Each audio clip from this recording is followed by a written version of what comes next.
পান পাতা।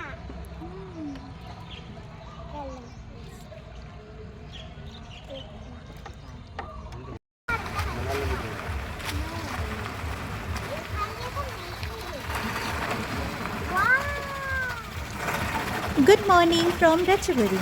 আজকে আমরা যাচ্ছি থাইল্যান্ডের best floating market Damnoen Saduak floating market. আমরা এক্সাইটমেন্টে সকাল 7:30 ফ্লোটিং মার্কেটে পৌঁছে যাই। গুগল ম্যাপে টাইমিং শো করে সকাল 8টা থেকে বিকেল 4টে পর্যন্ত, যদিও ফুল ফ্লেজে সমস্ত শপস ওপেন হয় সকাল 9টার পরে। মার্কেটটি এক্সপ্লোর করার জন্য আমরা লং টেল বোট ভাড়া নিয়েছিলাম। এছাড়াও মোটরেবল বোটও পাওয়া যায়। একটি আর্টিফিশিয়াল ক্যানালের সাথে ক্রিয়েট করা ফ্লোটিং মার্কেট। সামান্য কিছু সাদৃশ্য আছে আমাদের ডাল লেকের ফ্লোটিং মার্কেটের সাথে। কোনো জায়গা এক্সপ্লোর করার আগে আমাদের ওয়ান স্টপ সার্চিং ডেস্টিনেশন হচ্ছে এক্সপ্লোরার শিবাজি ব্লগ। ওনার ব্লগে ডিটেলসের সমস্ত কিছুর গাইডেন্স থাকে। কেনাকাটির দরদামের এক্সপিরিয়েন্সটাও ভালোই পাওয়া যায়। এই মার্কেটে কেনাকাটির জন্য বার্গেনিং স্কিলটা ভীষণ প্রয়োজন।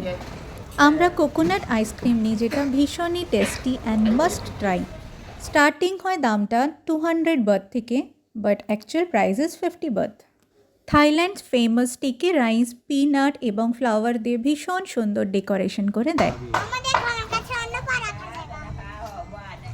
তোমার কাছে আছে নাকি? 5 minutes, come back. Okay. Hello, Yeah. Ting Market, 5 minutes, come back. ওকে 5 মিনিটের জন্য গিয়ে মার্কেটের এই এরিয়াতে ভীষণ সুন্দর হ্যান্ডমেড কিছু জিনিস রয়েছে। সমস্ত ডেকোরেশন, শো পিস, খেলনা, ফ্যান, এমনকি ওখানে ভীষণ সুন্দর গুড়, মধু এবং আরও কিছু মিষ্টি জাতীয় জিনিসও ভীষণ সুন্দর পাওয়া যাচ্ছিল। আমরা গুড় ও মধু দুটোই কিনে আনি এবং এইখান থেকে কিনে আনা গুড় দিয়ে বাড়ির পুজোর জন্য পায়েস নৈবেদ্য বানিয়েছিলাম, যেটা ভীষণই সুস্বাদু হয়েছিল। যদিও ঠাকুরকে নিবেদন করার পর সমস্ত প্রসাদের স্বাদই অতুলনীয়ই হয়।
How much?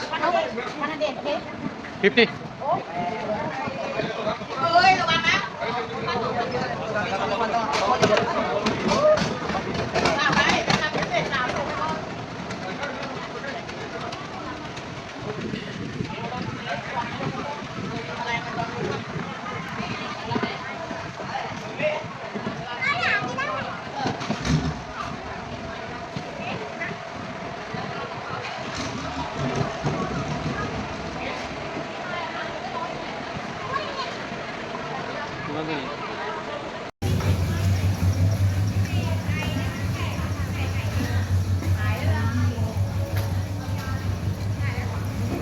মাম্মা, আপু,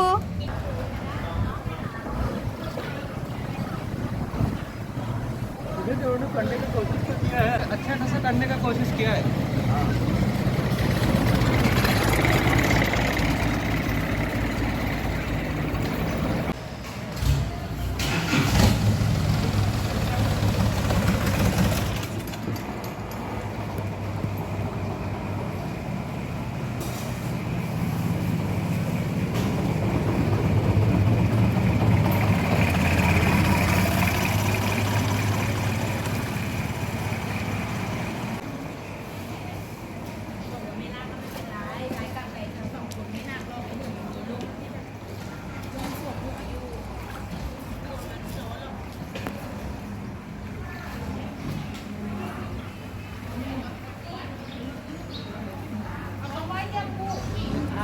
মার্কেটে আসবো আর কিছু শপিং না করেই চলে যাব, তা কি করে হয়?